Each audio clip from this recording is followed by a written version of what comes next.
Si Saint Francis of Assisi, nagpakita nga ba sa tiyahin ni Father Suarez?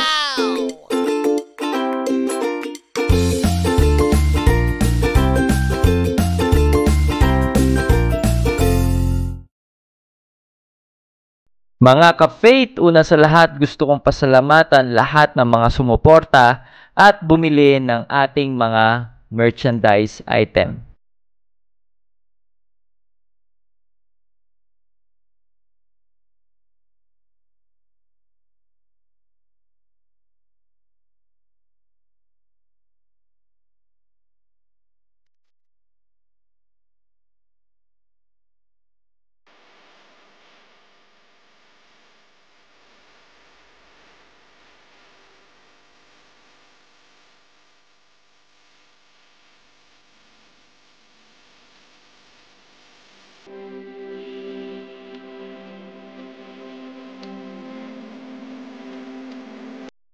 I am proud Catholic, Katoliko ako.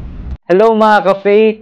Welcome again to my vlog. My name is Brother Adrian Milag. Ano nga ba ang koneksyon ni Father Suarez kay Saint Francis of Assisi? Bakit nagpakita kay Tia Idang, which is yung tiyahin ni Father Suarez, si Saint Francis of Assisi? Actually, kakatapos lang ng first death anniversary of Father Suarez noong February 4. Last year, di ba, kung napanood nyo yung naging vlog ko about sa pagpapakita ni Saint Francis sa tiyahin ni Father Suarez na si Tia Idang. Talaga nag-viral tong vlog na to. Ang dami talaga na-amaze sa istoryang to. At ako rin mismo ay sobrang nahiwagaan dito sa nangyaring pagpapakita ni Saint Francis kay Tia Idang. Yung vlog na yun, parang, yung pangyayari na yun last year, binigyan tayo ng question sa ating mga utak at puso. Bakit nagpakita si Saint Francis kay Tia Idang? Anong purpose? Anong reason? Ano yung connection ni Father Suarez kay Saint Francis? At si Saint Francis ba talaga yung nagpakita kay Tia Idang? 'Di ba? Ito yung mga question na nandito sa utak natin. Ito yung yung tanong natin last year. Pero ngayon ay masasagot na yung mga tanong na yon dahil yung recent na-interview ko, which is si Brother Louis. Grabe tong taong to. Ibang klase yung gift of understanding and gift of interpretation ni Brother Louis. Today, gusto ko i-share sa inyo, kung hindi nyo napanood tong part ng interview ko sa kanya, na nirelate niya si Father Suarez kay Saint Francis of Assisi and also kay Tia Idang. Bakit kay Tia Idang nagpakita si Saint Francis of Assisi? Bago yung interview na papakita ko sa inyo, i-share ko muna sa inyo yung mismong testimonial ni Tia Idang, yung mismong first-hand experience niya sa pagpapakita ni Saint Francis of Assisi. And I know, sobra kayong mabibless dito mga ka-faith sa maririnig niyong testimonial ni Tia Idang. Okay, so watch this. Ito po ay yung pagkakatok po sa amin sa kwarto ng mag-aalas 3 ng madaling araw. Nung pangalawang araw po niya sa morgue, kasama ko po si Epicena, saka po si Tita Ani. Kumatok po siya sa room namin. Tapos sabi po niya, siya daw po si Father Francis. Kung pwede daw po na siya ay samahan namin sa morgue. Gusto daw po niyang makita si Father. At kanya daw po dadasalan at kanyang ibibindisyon. Tapos ako po ang na ako na po ang sasama dahil si Epicena po at saka si Tita Ani ay medyo hinap. Ngayon po, nung sinamahan ko po siya, nangunguna-nguna po siya sa akin. Sabi po niya, ako yung best friend ni Father. Ako ang hingahan niya ng samahan loob. Ako ang kanyang kaibigang matalik. Tapos, nagtaka po ako dahil bakit po kami nakarating doon at ang dinaanan po namin, may mga damo, talahib. Kung makita ko po yung liwanag, sabi ko siguro to na yung morgue. Nakita ko po yung kwarto niya, nakahiga po si Father, nakalawit po yung kanyang ulo sa pinakalamesa. Nakaano po yung tabla. Tapos nakita ko po yung mga gunting. Tapos nung dinasalan po niya, bakit po ito ay may sumasagot sa likod sa kanya pong panalangin, pero wala po siyang kasama. So, nung matapos na po yung prayer, sabi niya sa akin, Tia, tayo na. Uwi na tayo. Ako pa flight pa ng madaling araw. Bakit niya ako tinawag na Tia? At saka bakit niya po ako nakilala? At bakit niya po nalaman yung room namin? Tapos nung pabalik po, naghiwalay na kami na hindi ko na po siya nakita. Tapos pagdating po ng kwarto, nakarating po ako nang hindi ko po alam. Pero nung pabalik po, wala na talahib na dinaanan. Basta dire-diretso po ako, tapos binuksan ko yung room, nang buburulan niya. Yun, natagpuan ko po yung room namin. Sabi ko, Tita Ani, may kilala ka ba na Father Francis? Yun ang nagsama sa akin eh. Tapos nawala na siya, pupunta raw siya ng airport, may flight na daw siya. Nagmamadali. Ito po yung binigay po sa akin ni Father Suarez noong 1992. Kasama po lagi ako na Tesena sa Novaliches. Nung siya po ay seminaryo pa lang siya. Sa tuwing magpapalit po ako ng wallet, hindi ko po siya iniiwanan. Lagi ko pong nasa isip na sabi sa akin, iingatan mo lang. This picture was received a week after I dreamed about a prior who will welcome me in heaven. This is my first time to see and know this picture of Saint Francis. Ito po siya. 1992. 1992. 28 years na po palang hawak ko. So it's good that you mentioned in the beginning that a year ago you Yes. you made a Pero first vlog. of pala, Right? thank you pala. Okay. Thank you pala sa Oh, opportunity na to. Mm. On behalf of God, you're welcome. Mm. So yeah. So going back to what you said, Yes. it's really God really works in a mysterious way. Yeah, You said so, you said a year ago you made a vlog. mismong araw na And- to. Oh. Yeah, exactly. And then but you also, I don't know if that was if you made another vlog, but what I remember is yung vlog mo was yung encounter ni Saint Francis of Assisi disguised Oh, as yun Oh, yung was that the pangalawa. Yun yung okay. pangalawa. Pero yung una, Okay, yun yung parang reaction video sa pagkamatay. Reaction. Nag-share lang ako ganyan-ganyan. Then, okay.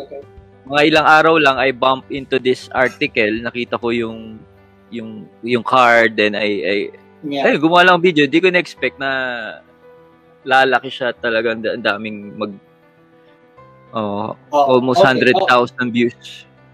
Okay. Well, I hope na lalaki pa yan after I'm through with it. So yeah, so yun yung pangalawang video pala yung nakita ko. And then Yes. but also when on the day he died, an hour within the hour na it was reported in the news. I made a post din on that day na yun, and then I saw that I know about that story because it began in Facebook, diba? It was a story Yes. of someone who heard it in one of yung misa ng funeral wake mass, parang ganun. And he remembered it, he wrote it, and then you made a vlog of it. I really remember. Yes. Because when I saw your vlog, I actually reached out to you. But then you didn't know me. So Yes. yeah. Kasi I already made a post about that story. And then you made a vlog about it of the same story. So I already, connected. I already connected it. I posted it. I posted it strangely. I posted it on the same day that you aired or premiered. So parang sabay. Nagkasabay tayo nun. Sabay. Oh. Nice. So I don't know if you intended that date. But me, I really intended that date. But I'll tell you more later what I mean exactly. Sige. Okay? So kasi I want you to be surprised. So Yes. Kanina pa lang habang nag-usap tayo sa presa. patikim pa lang yun. Anyway, so I tried to reach out to you, and then now we're here, and so parang Father, the Lord, you have to wait at least a year before Adrian knows about this. So because I want it to be special. So now yung what I will share to you today and to our watchers, viewers is yun and then more. So I will build on that vlog of yours itself. Yung encounter. Yun. So doon ako magsisimula, okay? Saint Francis. Okay. Saint Francis. Okay, good. Let's get started. Are you ready? Sure. Okay, good. So less than a year ago, like I said, you reported yung incredible testimony ni from one of the aunts, yung auntie, yung tiyahin ni father. Oh, si Tia Idang, very good. Si Tia Idang. And yun nga, I hope the viewers will watch that. If you haven't, please watch that particular vlog of Adrian, so that you can make sense of what we're talking now. Yes. And then now, so Saint Francis of Assisi disguised himself. Ito yung according kay Tia Idang, he disguised himself as Father Francis, and went there, and he wanted to go see, to pray, and to bless the mortal remains, diba? So Tia Idang went with her, and then suddenly he went off, and so we have this story. Now, the very obvious connection, bro, is I don't know if you notice it right away, is Tia Idang herself. What is the family name of Tia Idang? I don't know. Okay, her complete name is Zoraida Francisco. Wow. Oh, what is Francisco? May ko lang nalaman yan.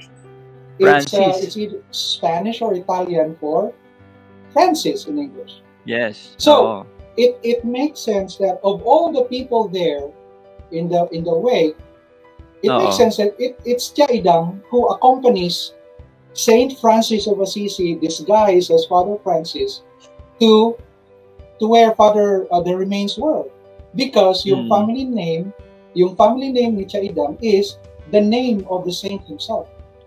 Makes sense, diba?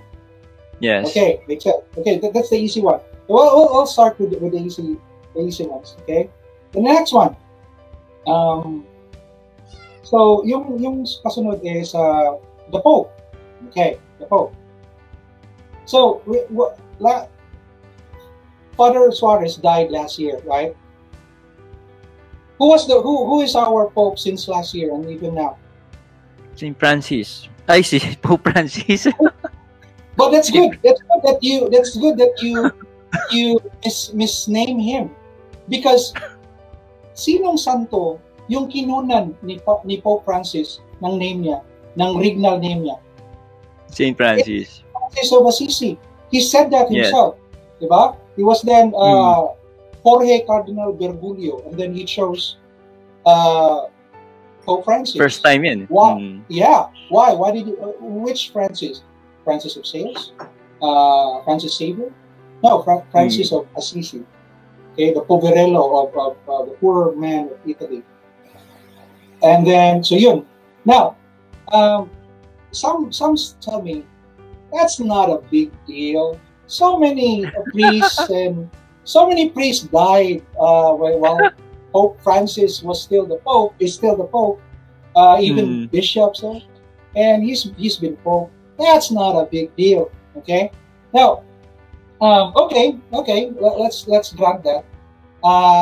Kahit na siya yung pumunta dito sa Pilipinas, okay, it's still not a big deal. Kasi pumunta siya dito during Typhoon Yolanda, okay, it's still not a big deal. Fine, it's not a big deal. Kasi masasabi mo na, well, he came to the Philippines, but there were so many priests who saw him, so many bishops, so it's still not a big deal. Okay, something happened in April 24, 2014. Okay, it's in the notes, by the way. Okay. Now let me tell you the story of this. There's a priest who had a diocese that was devastated by Typhoon Yolanda. Okay, the priest is Father Ricky Ignacio. Okay, and then Pope Francis personally called him and said, "I will help. I will help your parish." Kasi pumunta nga siya dito di ba? Si Pope Francis to console the victims of Typhoon Yolanda, right? So the priest receives this call, and then the priest sends I don't know, I can't remember exactly what I read, but I think he met the Pope, or he sent pictures of what's going on in his parish. Now Pope Francis saw someone in the picture, okay, and he asked Father Ricky, who is this priest feeding the poor? So Father Ricky said, that's Father Suarez. That's Father Suarez in the picture. I want to meet him. Wow. I want to meet him. Okay. So on April 24, 2014, that's my baptismal day, by the way. So, yeah, at Santa Marta Chapel itself in Rome. Santa Marta, I think that's where he stays. I'm not sure. The Pope stays. So they finally met with Father Ricky and Father Suarez. So the Pope saw him, greeted him. The Pope, it's in the pictures that I sent you. It's in the notes. They embrace. Okay, nakita ko nga yun. Oo. Yes, yun. So they embrace, okay? And pero wala dito. Yeah.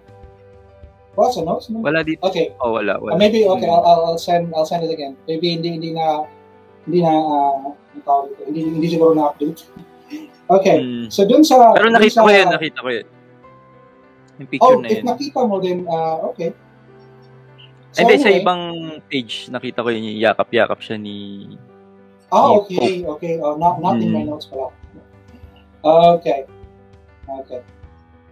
So anyway, so yun, not many, maybe all the bishops in the world have met Pope Francis, but not all priests have met him, right?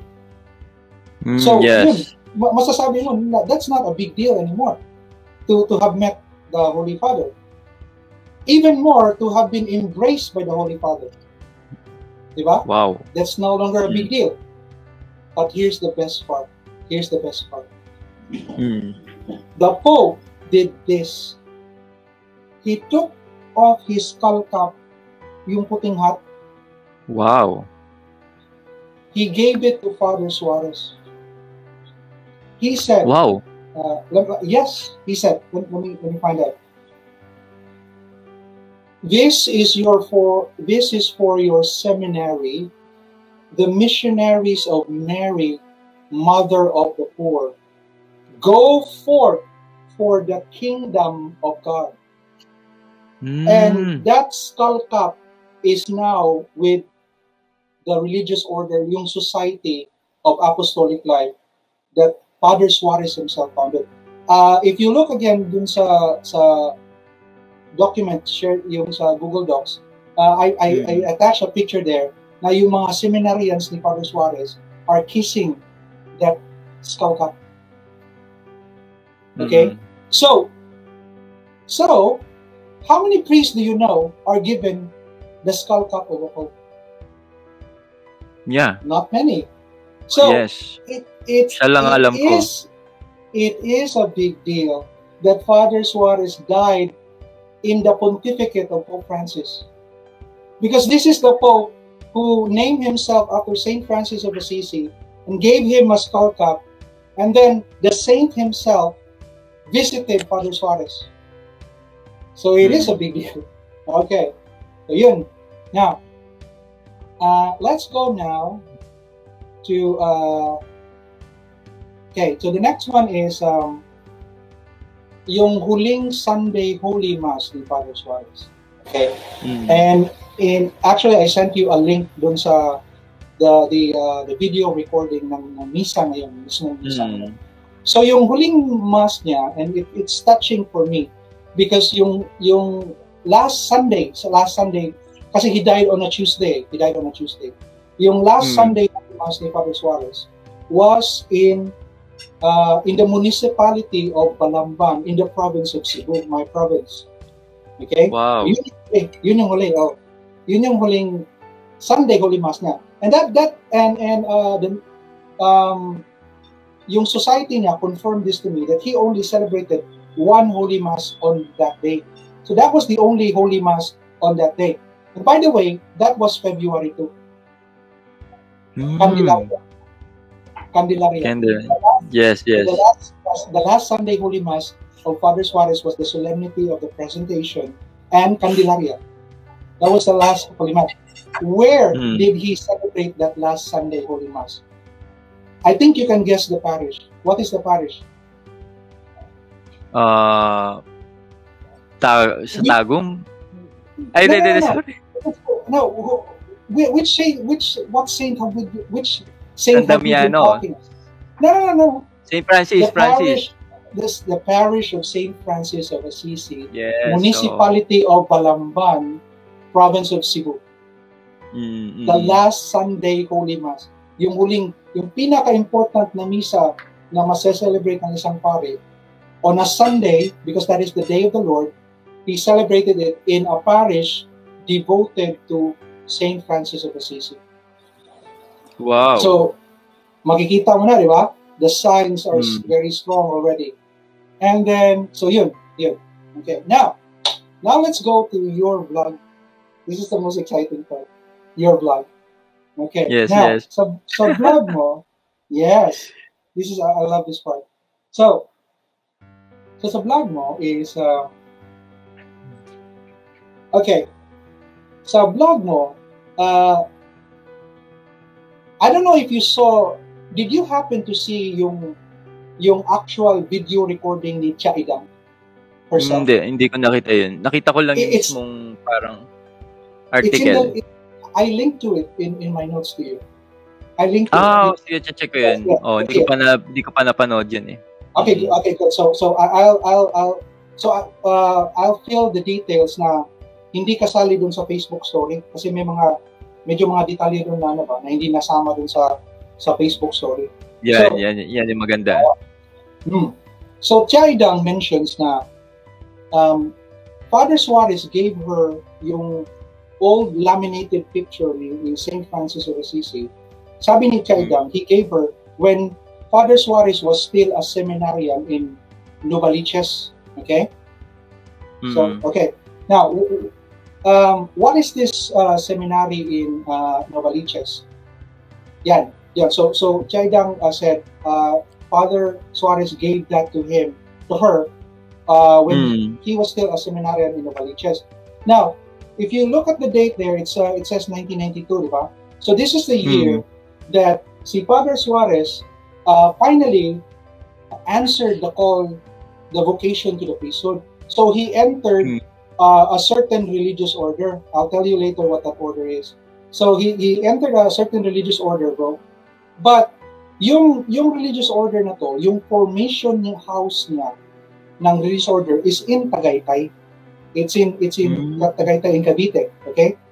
But yung a very old friend ni Father who visited him in his seminary days, she told me na yung mga sister orders ng order na to, meron silang parang visitation program na yung mga seminarians dito will be assigned for a number of days to help in this order. So si Father Suarez, along with other seminarians, they had to serve a parish in Novaliches. Na itong Novaliches Seminary is in charge of that parish. So kaya nandun si Father. Pero yung regular na seminary niya is in Tagaytay. Okay? Okay, so and then this is probably when maybe Tia Idang and his relatives visited him. This is when he gave this laminated card, okay? Itong card. Kay Tia Idang. Okay. Now, so ang religious order, ang unang religious order na sinalihan ni Father Suarez is the Order of Friars Minor Conventual, or more popularly known as the Franciscan Conventuals. Wow. The first religious order na sinalihan that Father Suarez joined are the Franciscan Conventuals. So from the very beginning of his, exactly, he answered the call to priesthood. Hindi pa siya pare, but he answered it. He entered the seminary. Ito yung religious order na yun. So it makes sense. It makes sense. So it also makes sense na someone gave him this picture of Saint Francis of Assisi. Kasi nga, yung religious order is the Franciscan conventuals, right? Mm. No, Yes. kaya if you read yung inscription sa likod, sabi niya na this is my first time that I see an image of Saint Francis of Assisi. So it all makes sense kasi yung order. Ito yung nakita niya sa panaginip niya, no? Yeah. Oh. Mm. Okay, we'll get there. Yeah. We'll get there. Okay, we'll get there. So now, so yun. So in fact, may picture ako dyan na he was visited by the friend, no? And you can see yung image ni that's Saint Joseph, by the way. So yun kasi yung name ng Formation House sa Tagaytay is Saint Joseph Formation House. Okay? Yun yung name. So kaya may Saint Joseph na image. Okay, now let's look at that card. Okay? So ano yung date na nakasulat diyan, bro? February 21. February 21, 1992. 1992. Okay. Okay, uunahin ko na lang ito, okay? Mm-hmm. You remember I sent you a screenshot, right? 2 days ago? Yeah, oh. Oh, did you? Okay. Can you look at it? The screenshot that I sent you. Wait. Okay. Ito yung tungkol kay Yung screenshot, sabi ko sa'yo na, bro, remember this screenshot because I will be asking you about this screenshot. Yung screenshot ng vlog mo. Na, oo, nakita ko yan. Yes. Kita mo? Kita mo? Haba na nun, wait lang. Check ko lang. Okay. Ayan, nakita ko. Ayan. Ito. Okay, you're looking at it now, right? Yes. Look at what is the date sa card ni Father Suarez? Sa St. Francis na card ni Father Suarez, anong date? February 21, 1992. Yun nasa baba. Ano yung date na in-upload mo yung or nag-premiere ka or nag-stream ka ng video? Nandiyan sa screenshot, nasa ibaba. Yung date ng video mo, mismong video mo, ano yung date? Oo nga eh. Meron ba dito? Nandiyan sa screenshot na that I sent. I made sure na nasali July yung wait. Parang wala. Hindi siya check ko lang. Balikan ko. Okay. But actually, if you look at it, you uploaded that on February 21 din. Yung second video mo. Yes. February 21 nga. Kasi nga while preparing for this show, you said that you do your interviews on a Friday, right? Sabi mo Friday yung interview mo, di ba? If you do interviews, it's Friday, di ba? Sabi mo daw. Tama, oo. Tama, Friday. If you go back last year, February 21 fell on a Friday, the day you make videos. Oh, wow. Hindi ko alam yan. So you did not realize that you were making a video. Ayun, February 21 nga, oh. Exactly. You were making a video. Wait. Yes. Zoom natin. Yun. Yes. Grabe, nakita mo pa yun? Yes. Kaya nga when I saw that klase, vlog of yours galing for ng the first time, when I saw that vlog of yours for the first time and I saw the date, I said I have to meet this guy. I have to tell him.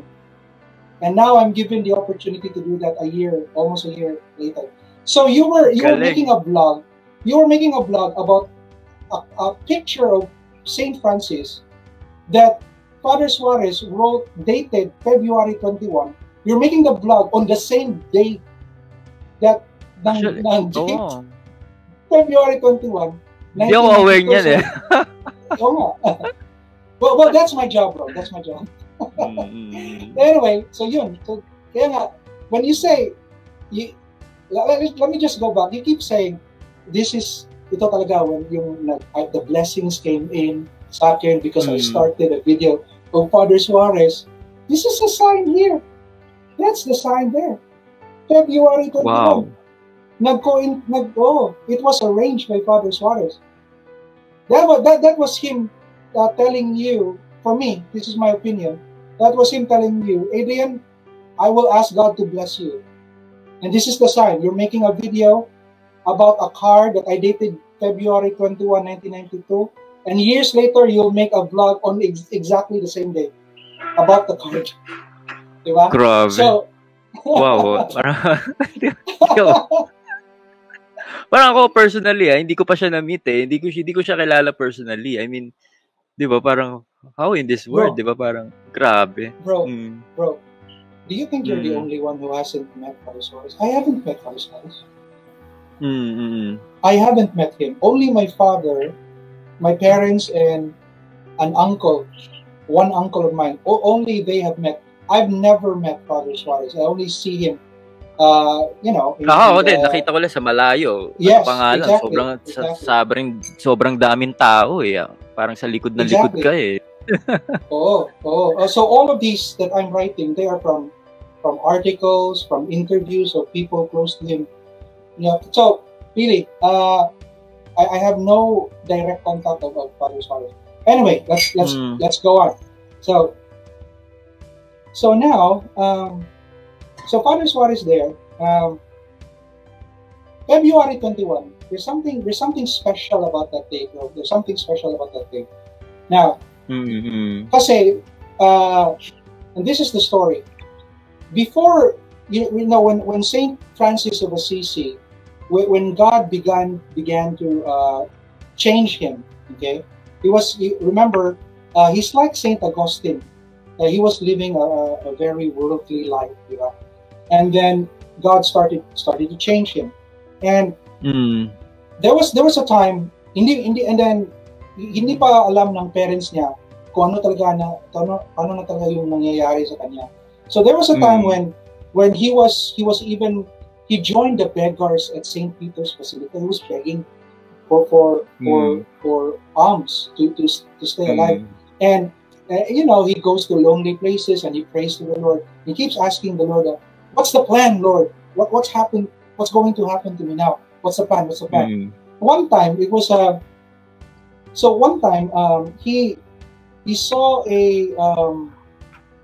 a church, a ruined church, a destroyed na church, very old, na wala nang I think parang ginagawa na lang for pasture of sheep. And then he entered the church. He entered this church. He saw an image of the Lord. Okay? Kasi parang nandun pa ba sa sanctuary. Nandun pa yung may krus doon. So he prayed to that. He prayed to that and asking for God for an answer. So as he was praying, he was looking at that cross. The lips of our Lord started to move. Okay, wow. He started to speak, and then the Lord said, "Francis, repair my church, my house. Sorry, repair my house, which, as you see, is falling completely in ruin. Okay, so this command was repeated twice more. In total, tatlong beses sinabi ni Lord, "Repair my church, it is in ruin. Repair my church, it is in ruin. Repair my church, it is in ruin." So Saint Francis was scared, but also he was in awe of the Lord. No?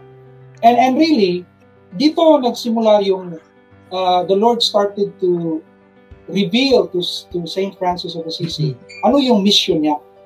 So this is the beginning.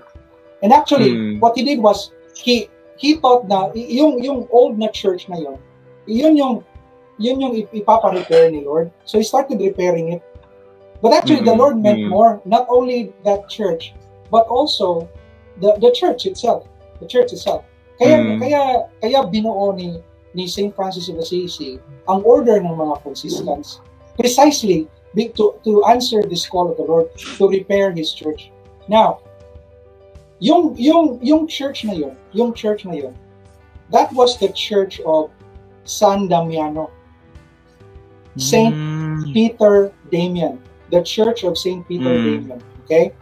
Now, so the Franciscans, the cross that was there inside the San Damiano cross, they also, because the name of the church is San Damiano, they call that cross the San Damiano cross.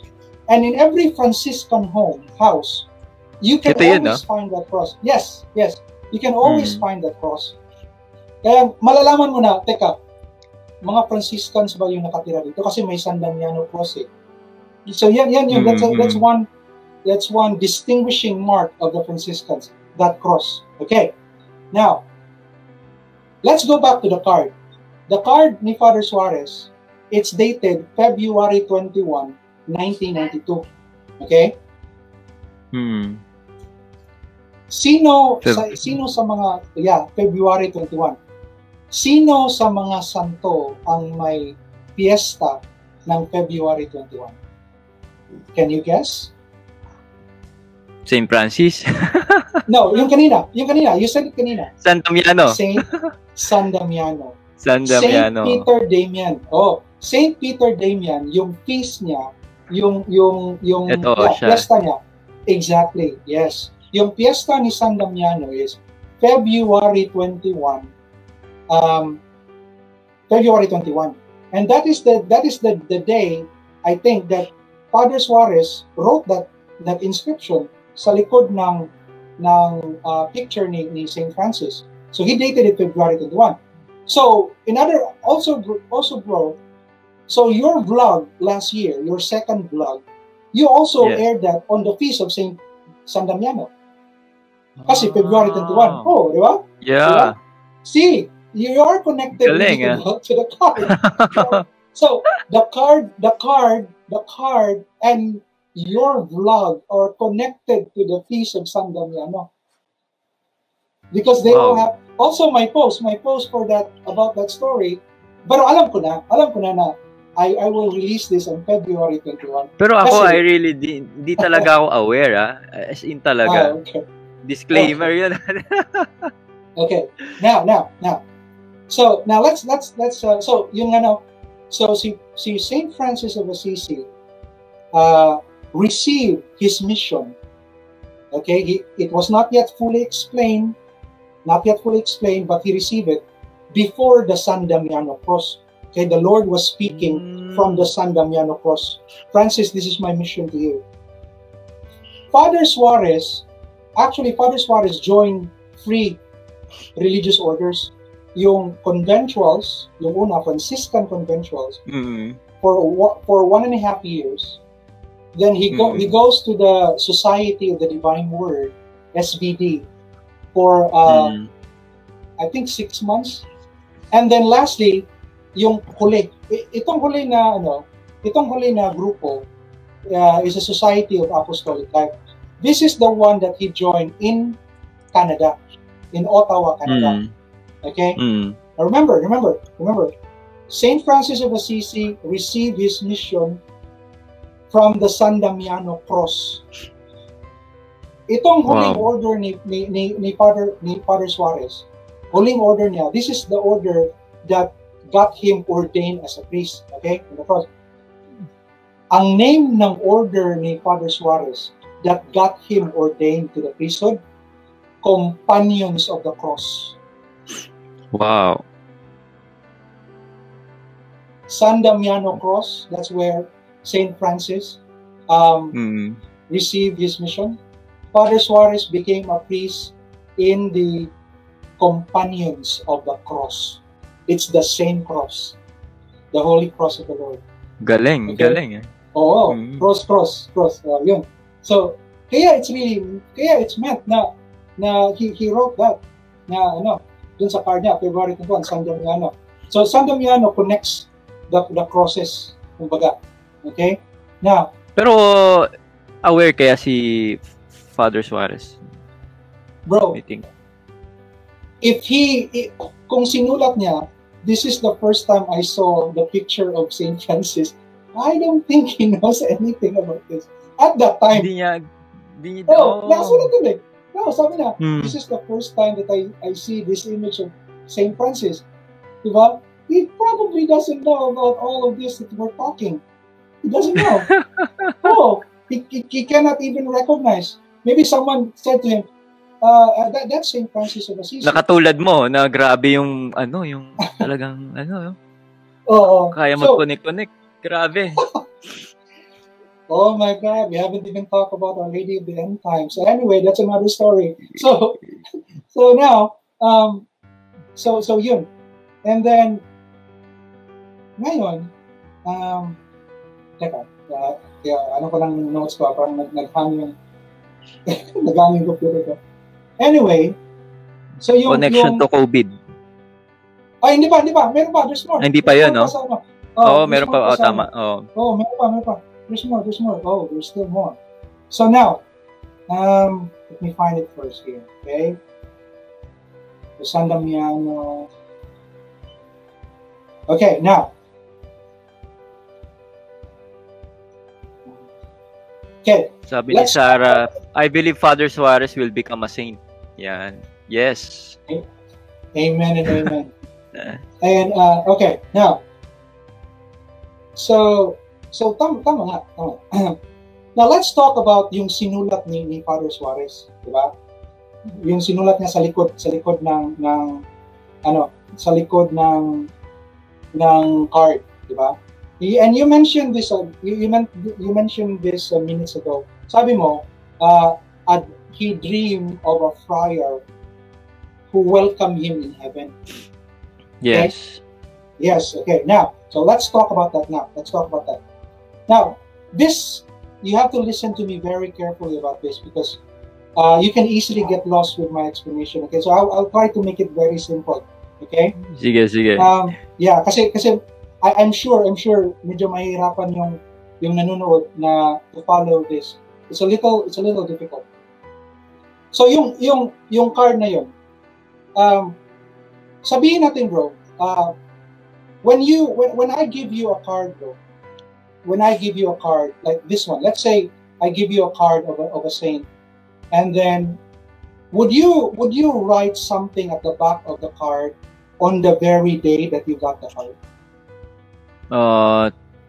Parang hindi. Natago ko lang. Itago mo lang. Okay. So itong explanation na to, to be fair and to be honest, may assumption ako dito. Na ang assumption ko dito is sinulat ni Father itong message na to on the same day that he got the card. Okay? Ito yung assumption. Okay? So let's assume that when Father Suarez got this card, on that very day he got the card, he wrote this message. Kaya he dated it February 21. So in other words, the day that he wrote this message at the back of the card is exactly the same day that he got the card. Okay? Okay. So yun, this is a very important na qualification ko about this one. Okay? So, if tama yung assumption ko, bro, sabi niya, he got the card a week later, right? Sabi niya, a week later after the dream of a friar. A week after, yes. A week after. So, a week after. He got the card. A week after. How many days is 1 week, bro? 7.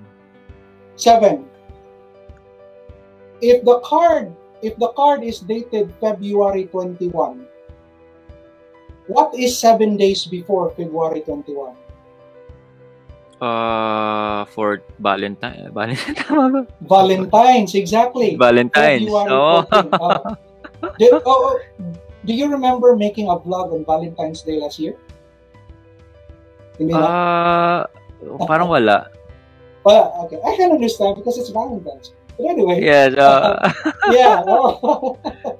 So anyway, so February 14. Okay. Now I want you to remember that date. Okay. February 14. That this is the crucial date here. This is the crucial date. So just to help you remember, okay? Father Suarez wrote on February 21, assuming he wrote that on February 21, the day he got the card, he wrote that a week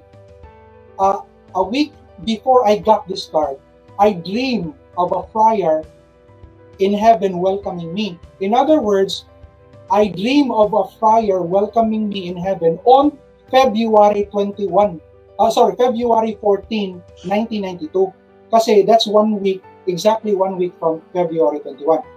Now, remember that. Remember that day, February 14. So February 14 for our purposes, it's the day of the dream. The day of the dream of the friar who welcomed Father Suarez in heaven, February 14. Now, anong araw nagpakita si Saint Francis of Assisi disguised as Father Francis? Anong araw yun? Do you remember? Yun na hindi ko alam. It was February 5. The following day, tomorrow. Alas 3 na. Okay. 3 o'clock. Sa Asian. No. Si Saint Francis of Assisi. Nasa morgue nasa morgue na. Nasa Heritage Park na si Father.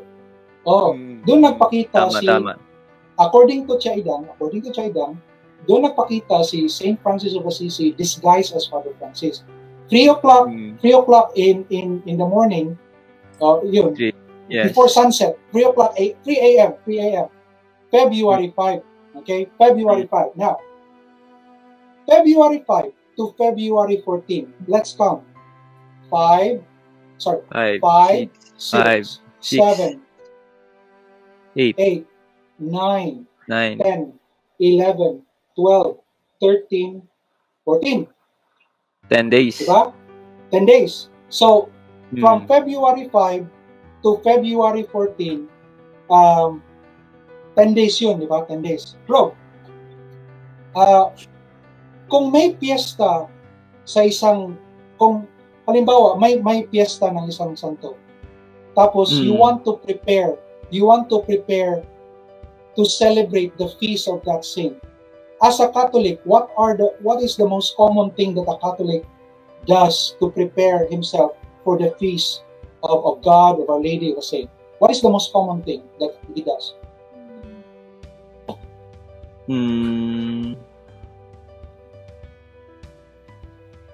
Blessing, gaya. No. Okay, maybe I guess I'm older than you because I'm a little old school. Novena. Marami kasi ginagawa eh. Yes. It's a novena. That's how you spiritually prepare for the feast, right? Now, a novena is how many days? 7?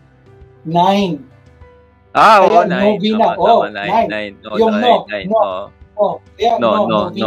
Kasi nonagon is 9 sides. The no there means 9. So a novena is 9 days. Now, ideally, ang novena, it begins it begins 9 days before a feast. So yung fiesta mismo, siya yung ikasampung araw. Okay? Ikasampung araw siya. And then yung novena is the 9 days before the feast. Yan yung ideally, yan yung novena. Pero ngayon, parang hindi na yan na-observe. Sometimes, yung 9th day, yung last day ng novena, there are cases na... Dati mahilig ako niya kay St. Jude.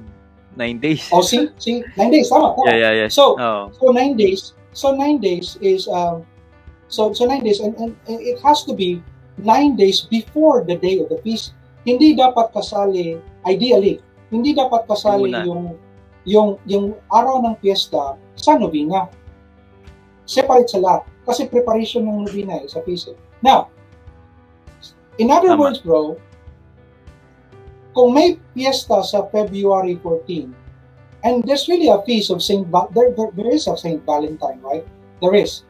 So, if we were to spiritually prepare ourselves to celebrate the feast of Saint Valentine on February 14, anong araw magsisimula ang novena natin? February 5. 14. 5. Oh. Tama. 5. February 5, the exact day that Saint Francis of Assisi, disguised as Father Francis, appeared to Tia Idang and told her, I need to go see the mortal remains of Father Suarez so that I can pray and I can bless the remains. It happened on February 5. And then 10 days after, or on the 10th day from February 5, is February 14, Valentine's Day. Now, I already told you a novena, and I already told you na ang fiesta ng February 14, you can prepare a novena beginning of February 5. Bro, when a Catholic dies, what do we Catholics immediately organize? What do we do right away? So the wake is there, and then may mga flowers na, and then what do we spiritually do for the sake of the soul of the deceased person? We pray a novena for the dead, right? Diba? Kaya yung mga old school, diba? We hire a prayer. I don't know what we call that in Tagalog, but here in Binisaya, we call that mananapkan. So they are the ones who, we hire them and they pray the novena for the dead for the 9 days. Some would even go as far as ask a priest to celebrate Holy Mass every day. So yun, novena masses. So it seems like, for me, it seems like Saint Francis of Assisi, disguised as Father Francis, it seems like he was praying a novena for the dead. The dead being Father Suarez. Kasi nga, he's praying over the mortal remains, yung katawan ni Father, and he was blessing it according to Tia Idang. Diba? So, yes. Oh, so yun. Now, why do we pray for the dead? That's very elementary. Why do we pray for the soul of the dead, especially the one who just died? So that yung soul niya, yung soul niya will go help to him get to heaven. Heaven, yes. diba? Or purgatory. Or purgatory, and hopefully spend as little time in purgatory as possible, diba? So that yes, tama. Parang medyo mabawasan. Yun. Kaya we pray the novena to help the soul get into heaven right away. Okay? Now, so if Saint Francis of Assisi was really praying a novena for the dead, a novena for the dead, for the soul of Father Suarez, then he was praying to help Father Suarez's soul get to heaven right away, right? If yun yung motive niya sa pagdasal na yun, diba? It seems like that. If that was a novena for the dead. Now, why wouldn't he do that? He does that because he has a dream to fulfill. The dream of February 14, 1992. Because who was the friar who welcomed Father Suarez in heaven in his dream? It was him. It was Saint Francis of Assisi. Oh, so wow. in order for Saint Francis of Assisi to welcome Father Suarez in heaven, he has to help the soul of Father Suarez get into heaven in the first place. How does he do that? A novena for the dead. That's why he appeared. Parang self-fulfilling prophecy ito, ganun. Yes. No, actually, on February 14, 1992, for me, this is my understanding. On February 14, 1992, Saint Francis of Assisi told Father Suarez, I will welcome you in heaven. And he made that happen last year. Wow. He was telling Father Suarez, what's the plan? That was the plan. The plan was for him to welcome Father Suarez in heaven. But it will happen only 28 years later, not in 1992. That was in 2020, last year. And parang na-vision niya na yung death niya, no? Yes. And I'm sure it was only when, hopefully, if Father Suarez is in heaven now, and I believe that he is, that was only when he understood the dream. Also, this was what the dream was all about. You were supposed to welcome me in heaven today, this year. So Yes. on February 15th. So that was the point of the visit. Saint Francis of Assisi prayed a novena for the dead to help the soul of Father Suarez get into heaven, so that he can welcome the Father Suarez in heaven, because he told him already that was what he was going to do 28 years ago in 1992. Wow. Nice. I know, mahirap. Kaya nga, you have to Grabe, no? follow it. Medyo yung pag-chronological niya. Chronological yun, yeah. Kaya Mas nagpulo ko, yes, Oo kaya I give a lot of warnings kasi I have to explain what a novena is. I have to explain what a novena for the dead is. And I have to get the timeline correct.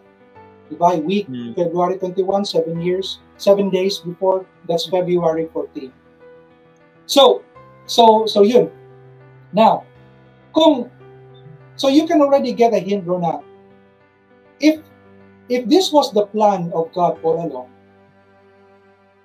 can we say that the death of Father Suarez last year was really already arranged? Masasabi natin, di ba? Masasabi natin na last year was really the year that Father Suarez was meant to die. It was the year that the Lord, it was the year that the Lord really had to take him, because the plan was already revealed to him. He did not understand the plan fully, just like Saint Francis of Assisi did not understand the instruction of the Lord sa San Damiano Cross. So you can say that 2020 last year was really the year he was meant to die. That God really had to take him this year, because there was a plan, and the plan had to be fulfilled down to the day, down to the exact days. Okay? Now, and the last thing I can say now about this, about Saint Francis is this. Okay, naghanga naman yung ano. Okay. So, like I said, he had to die in 2020. Bakit 2020? Bakit hindi ibang year? Diba? Yes, Bakit 2020? Diba? Bakit 2020? This is the explanation. Do you know what an identical year is? Have you heard of that? Have you heard of that concept? Identical year? Hindi. Hindi pa. Yung ano bro, yung identical year bro is itong year ngayon, I can use the calendar of that year for this year, and it wouldn't make a difference. Have you? Do you know that? No. Okay. Maybe you can research this. There are identical years. So pag sinabing identical year, bro, exactly the same number of days. Dapat yung February only has to be 28 days. It cannot be 29. A leap year, maybe there is an identical leap year, but pag hindi leap year, yung ka-identical niya, that's impossible. Dapat regular year or dapat puro leap year. And then not only that, yung day of the week has to be exactly the same, down to the day of the week. So for example, yung ngayon, today is Thursday, right? Today is Thursday. Yes, Thursday. And today and this year is also, it's not a leap year, diba? It's not a leap year. Okay. It's not a leap year. So ang calendar na identical ni 2021 has to be, una, it should not be a leap year, and ikalawa, the day has to be the same. So the day and the week. So we are now in we are in the first week of February, right? First week of February. So dapat yung date ng ibang year, so this is Thursday. Yung February 4 na Thursday this year sa identical year, yung February 4, dapat Thursday din. Okay? So, dapat align talaga. Kaya tinawag silang identical year. Kaya nga, pag identical year, actually, you can reuse the calendar of that year. Yan yung ginagawa ko after New Year kasi wala pang nagbibigay ng bagong calendar, di ba? So, you know, nung wala pang internet, nung wala pang yes. Walang nagbibigay ng kailan nangyayari yan? Matagal yan. It's known. We're just not used to it. At the time now, wala pang internet. That's what we do. We find a very old calendar na kailan nangyari yung identical? Ilan yung... Hindi fix yung years. Hindi fix. Iba-iba. Kasi it's because of the leap year. It's the leap year that's the problem there. Kasi nga every 4 years yung leap year eh. And that causes the variation. Kaya minsan yung next identical year is 20 years from now. Minsan 10 taon lang. Minsan but anyway, identical year. Now, why do I mention identical year? Okay. So Father Suarez died last year, di ba? Yes. Died last year. February 4, 2020. We're celebrating his first death anniversary this very day. Alam mo kung anong year ang ka-identical ni 2020? No. 1992. Oh, wow. Grabe. Anong year nag-dream si Father Suarez? Anong year nakatanggap ng card? 1992. Ayan. Exactly. February 21, 1992. Exactly. Grabe. Now, Kaya nga sabi ko, Father Suarez galing was mo, meant nakita to mo yung mga die. butas na yun. Yes, exactly. Father Suarez was meant to die last year because it was an identical year. Okay, let's explore that because let's explore how incredible that is, okay? So hindi talaga to coincidence. Grabe. Hindi, it's not a coincidence. It's really not a planned. coincidence. Divine It's plan. really planned. It's really planned. Oh. Even if Father Suarez can heal himself, he will die on that day last year. Oo nga, kasi di ba parang sinasabi, actually, nung nakita mo yung comment, yung mga rude comments sa mga balita, Exactly. Yung mga anti-Catholic, ba't di niya napagaling yung sarili? hindi na napagaling yung sarili niya. So, natatawa nga ako dun eh. Kasi, grabe, sabi ko, ano bang meron to? Wala man lang sympathy, di ba? Tama, yung magpapagaling si God eh, hindi si Father. Kaya nga, Father Suarez was only his instrument. Parang napakita niya na he's weak, human like that. Exactly. Diba? Exactly. So, kaya nga, even if he could heal himself, the Lord will still take his life on that day, on that exact day. And then, okay, let's just explore that, okay? Now, because 1992 and 2020 are identical years, imagine this. If Father Suarez had died in 1992, it would be the exact day in 2020, the first Tuesday of February. Okay? If he died in 1992, it would be the exact day last year, first Tuesday of February.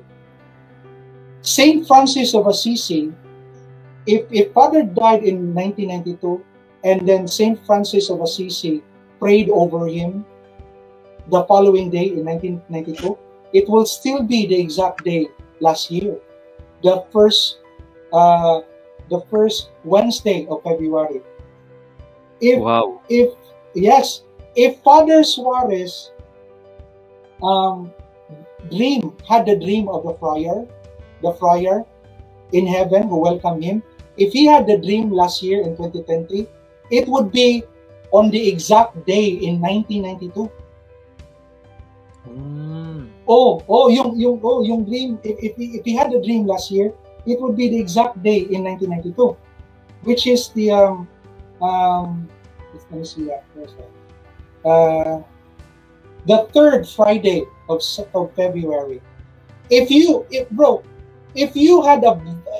Adrian Milag TV existed in 1992, yung vlog mo reacting to the death of Father Suarez would fall on the exact same day. yung second vlog mo about the encounter would fall on the exact same day of February, Wow. the exact week, the exact day, the exact hour, the exact minute, the exact second, the exact moment. That's what identical means. He was really meant to die last year. Mm. So, I'm sad, but when I discovered that, I praised the Lord. I was very happy. And yeah, the dream, and then, if Father Suarez... Kasi parang biglaan di ba? Parang biglaan ang pangyayari. Exactly. Oo, kasi hindi natin, because we did not know all this. We did not know all this. And now we know. So, we can say, oh, it was really, it was part of the plan. It was part of the program. Ito yung program of activity. Nandito kayo, I know what's going on, says the Lord, di ba? And get this, kung anong grabing araw, gift mo, ibang klase. Kung anong araw ng February in 1992, natanggap niya yung card, tapos nagsulat siya, it's still exactly the same day. February 21. Again, in 1992. In 2020. Could you imagine if may Adrian Milan na in 1992? Anyway. Alam pala ako, 88 ako pinanganak 88. 5. 4 years old, bro. 4 years old. Wow. Okay, so, kaya masabi ko na 2020 is the perfect year. February 4 is the perfect day that he died. It's part of the plan. Ayan mga ka-faith, I'm sure na sobra tayong naliwanagan, di ba? Yung connection nung tatlo, ni Father Suarez, ni Tia Dang, at ni Saint Francis of Assisi. Sobrang na-amaze ako nung ni-reveal at nung nalaman ko lahat ng yan na shinare ni Brother Louie. And make sure mga ka-faith na i-share mo tong vlog na to sa mga friends and relatives mo at sa mga Facebook friends mo, sa mga taong alam mo na sobra silang mabe-bless dito sa vlog na to. And after this vlog, make sure na i-check mo din yung iba ko pang vlog dyan sa may video section. Okay? So, thank you so much. God bless you more abundantly. Ayan mga ka-faith. So, today, bibigyan kita ng guidance kung paano ka nga ba makakabil ng ating mga merchandise item, ng mga t-shirt, hoodies, mugs, and cups dito sa ating merch store, sa ating online shop. Diyan makikita mo yung ating mga bagong design, mga new release na mga design. Ayan. Nandito pa rin syempre yung ating bestseller, mga top sellers na ating mga merchandise shirt, yung Katoliko Ako shirt. Kung gusto mong makabil ng ating Katoliko Ako shirt, i-click mo lang yan. So, pagka-click mo, mamimili ka ng mga sizes. Kung extra small, small, medium, large, XL, 2XL, 3XL. Add to cart mo to kung meron ka pang gustong bilhin ng mga iba pang merchandise item like yung mga hoodies, ayan, or cups, mugs, or ibang mga shirt design. So, add to cart mo lang. Kung wala ka ng ibang gustong bilhin, kunyari, decided ka na bilhin tong Katoliko Ako shirt, click mo lang yung buy it now. So, dito mapupunta ka sa page na to kung saan i-fill up mo yung mga necessary information. Okay, na kailangan. Siyempre, kung saan i-deliver yung item. Okay, so wag mo kakalimutan na ilagay yung iyong contact number. So, once na na-fill upan mo na lahat ng ito, pumunta ka lang dito sa may continue shipping.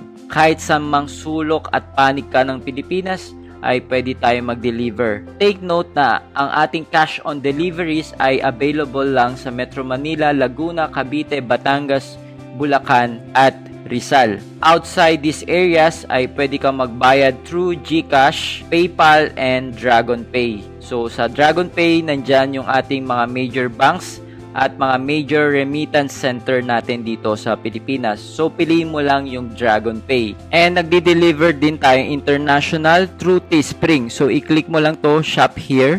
So, mapupunta ka na dito sa ating international store. So, kahit saan panig ka ng mundo, ay pwede tayong makapag-deliver ng ating mga merchandise item. Paano ka nga ba makakabili sa ating online store? Dito sa baba ng video na to, dyan sa may description box or dyan sa may comment section, meron ka makikitang link. I-click mo lang yung link na yan, and after mo maklik yung link na yan, ay mapupunta ka na dito sa ating online store. Okay, so shop now at Adrian Milag TV Merchandise Store. God bless you more abundantly. So that's it. Thank you for watching this video. I hope na na-bless at na-inspire ka dito sa aking vlog. Make sure na i-like mo at mag-comment ka sa baba ng video na to at mag-subscribe ka sa aking YouTube channel para lagi kang updated sa mga bagong vlog na gagawin ko. At huwag mo din kakalimutan na i-like ang aking page. So this has been Adrian Milag, encouraging you to live your life to the fullest. God bless you more abundantly.